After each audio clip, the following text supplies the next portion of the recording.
এত সকাল সকাল তুই আমার বাড়িতে? আগে বাবু, দুজন লোক এসে আপনার সাথে দেখা করতে। ওরা বলছে ওরা নাকি দেখা করতে চায় আপনার সাথে। লোক এসেছে মানে? কারা ওরা? কোথা থেকে এসেছে? সব খোঁজ খবর নিয়েছিস তো তুই? আগে হ্যাঁ বাবু, সব খোঁজ খবর নিয়েছি। ওরা সব বাঁশ ব্যবসায়ী, অনেক দূর গ্রাম থেকে এসে এখানে না বাঁশ কিনতে চায়। ও, বুঝতে পেরেছি। এবার যা যা, ওদের ভেতরে নিয়ে আয়। আচ্ছা ঠিক আছে বাবু।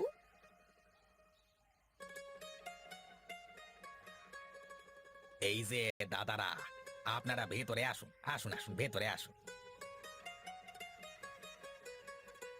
আসুন আসুন, আপনারা ভেতরে এসে বসুন। তা বলুন দেখি, আপনারা কি মনে করে আমার শরণাপন্ন হয়েছেন? আগে বাবু, আমরা অনেক দূর গ্রাম থেকে এসেছি আপনাদের হাট থেকে বাঁশ কিনে নিয়ে যাব বলে। হ্যাঁ হ্যাঁ, নিন নিন, কেন নেবেন না? আমাদের হাটে অনেক ভালো বাঁশ পাওয়া যায়। হ্যাঁ, সে তো বুঝতে পেরেছি, কিন্তু যদি বাঁশের দামটা একটু কমিয়ে নিতেন তাহলে অনেক ভালো হতো আমাদের জন্য। বাঁশের দাম তো আমি চাইলে কিছুটা কমিয়ে দিতে পারি, কিন্তু তাতে আমার লাভ কোথায়? হ্যাঁ বাবু, বুঝতে পেরেছি আপনি কি বলতে চাইছেন। এখানে 50,000 টাকা আছে, এই টাকাটা আপনি আপনার কাছে রেখে দিন, শুধু বাঁশের দামটা 5 টাকা করে কমিয়ে দিন। আচ্ছা ঠিক আছে, 5 টাকা না, আমি 10 টাকা কমিয়ে দিলাম। এর মধ্যে গিয়ে বিন্দাস বাঁশ কিনুন।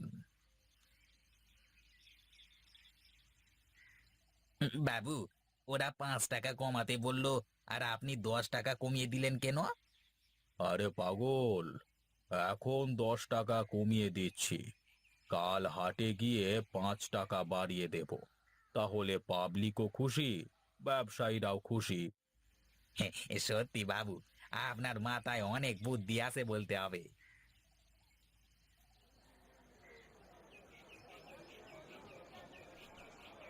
কি ব্যাপার নগেন, বাজারের কেনা বেচা সব কেমন চলছে দেখলি? হ্যাঁ, বাবু, গ্রামের মানুষদের মধ্যে দেখি একটু গ্যাঞ্জাম চলছে। কেন কেন? গ্যাঞ্জাম আবার কি নিয়ে চলছে রে? হ্যাঁ, হঠাৎ করে বাঁশের দাম রাতারাতি 10 টাকা কমে গেল, তাই তো লোকজনের মাথা খারাপ হবে। হ্যাঁ, বুঝতে পেরেছি। এখন সময় হয়েছে মোক্ষম অস্ত্র চালাবার। যা, ব্যবসায়ীদের ডেকে নিয়ে আয় আগে। আচ্ছা ঠিক আছে জমিদার বাবু, আমি তাই যাচ্ছি।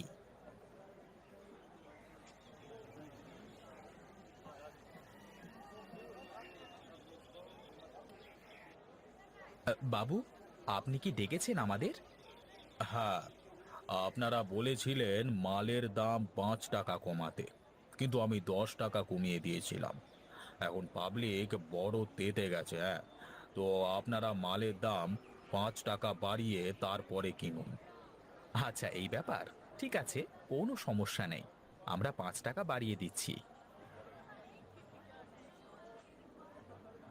কিরে, কি বুঝলি নগেন? বুঝেছি বুঝেছি, এখন পাবলিকের কাছে মালের দাম 5 টাকাও কমেনি, বরং 5 টাকা বেড়ে গেছে। যাক, তাহলে বুঝতে পেরেছিস তুই। চল চল, বাড়িতে যেতে হবে তো, চল। হ্যাঁ হ্যাঁ বাবু, চলুন চলুন।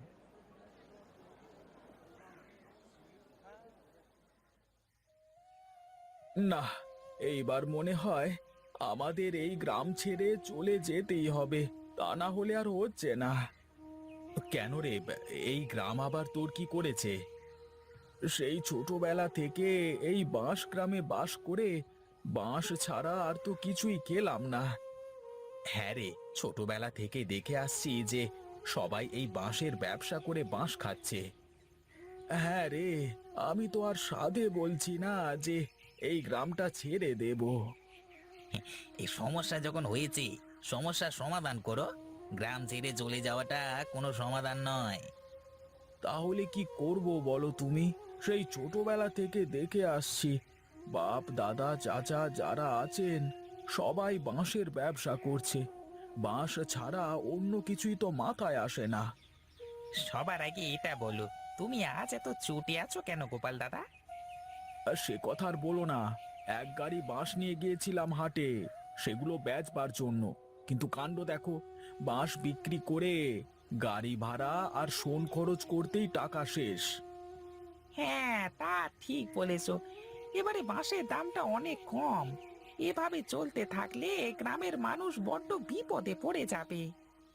হ্যাঁ, তুমি এখানে বসে চা বিক্রি করো আর সেই চিন্তাই করো। আমি গেলাম বাড়িতে।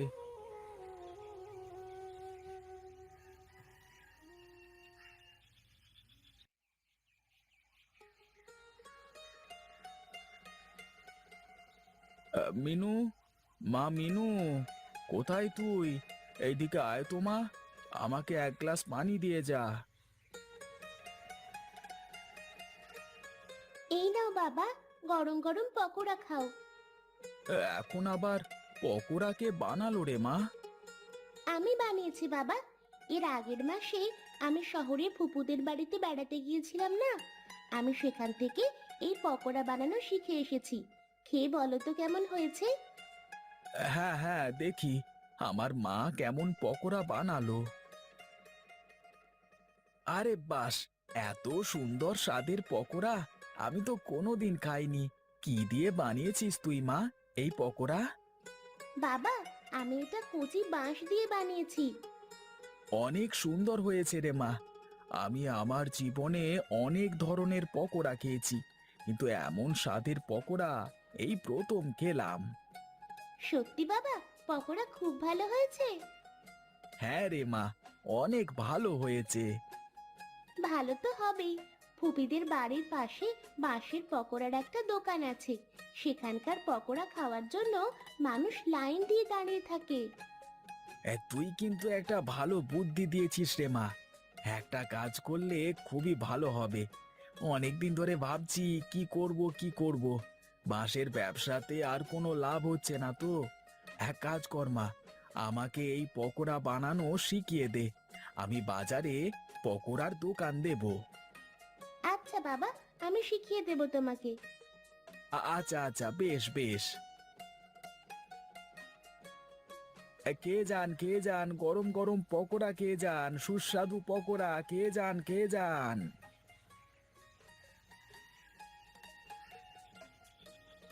আরে দাদা, দাও তো, আমাকে দুটো পকোড়া দাও তো, দেখি কেমন বানিয়েছো, খেয়ে দেখি।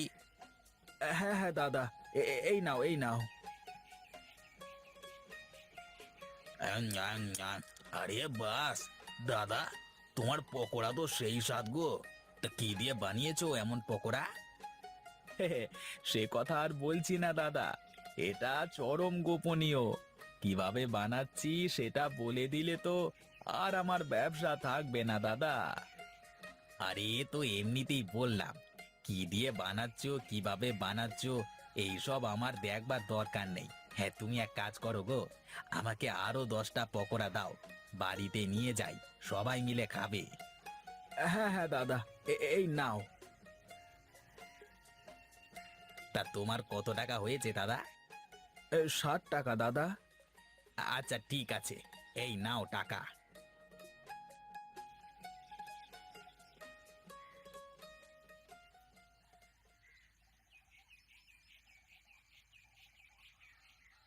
না, সারাদিন অনেক পকোড়া বিক্রি করেছি।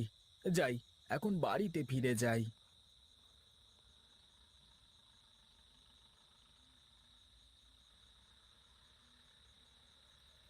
রামু, দেখ তো বাবা, তোর দোকানে আমার ক টাকা বাকি রয়েছে। আজ হিসেবের খাতাটা বন্ধ করে দিই। তার মানে দোকানে বসে বসে যে খবরগুলো শুনলাম, তা কি সত্যি গোপাল দাদা? কেন রে হরি, তোকে আবার কে কি বললো? আরে দাদা, এসব খবর কি আর চাপা থাকে নাকি? বাতাসের আগে এসব খবর ছড়ায়। আরে কি খবর ছড়ায় সেটা তো বলবি। শুধু খবর ছড়ায় বলেই যাচ্ছিস। তোমার পকোড়ার ব্যবসা নাকি বাজারে একদম জমে উঠেছে। খদ্দের নাকি লাইন ধরে পকোড়া খাচ্ছে তোমার দোকান থেকে। হ্যাঁ রে রামু, তা তুই একদম খারাপ কিছু বলিসনি। ভাবতেই পারিনি যে প্রথম দিনে দোকানে এত লোকের ভিড় জমে যাবে। তা কিসের চপ বানাচ্ছ গো গোপাল দাদা তুমি? আমাকে বলো তো শুনি। না দাদা, সেটা আর না। শোনো, এটা হলো আমার সিক্রেট। হ্যাঁ দাদা, আমি যদি আমার ব্যবসার সিক্রেট সবার কাছে বলে বেড়াই, তাহলে তো আর আমার ব্যবসা থাকবে না। তুই দেখ তো, তোর কত টাকা হয়েছে। এই তোমার 330 টাকা হয়েছে দাদা। এই নে তোর টাকা। আমি চলি, অনেক রাত হয়ে গেছে, মেয়েটা বাড়িতে একা আছে। হ্যাঁ, আমি তো তোর এই চপের রহস্য উদ্ধার করেই ছাড়বো গোপাল।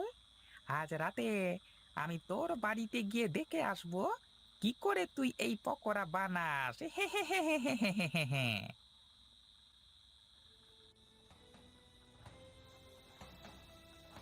আরে, বাইরে কিসের যেন একটা শব্দ শুনলাম মনে হলো। মা তুই বস তো, আমি দেখে আসি বাইরে কিসের শব্দ হলো।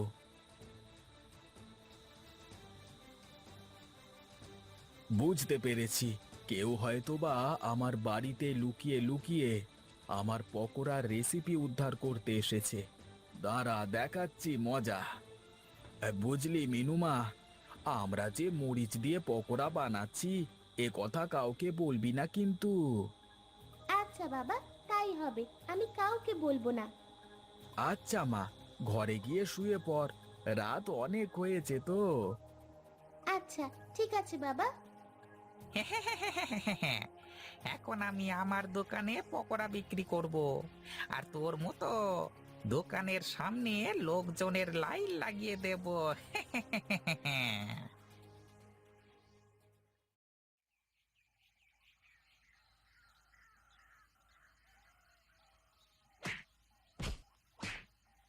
আরে আরে আরে, কে কাকে পেটাচ্ছে মনে হচ্ছে। যাই যাই, গিয়ে দেখি তো।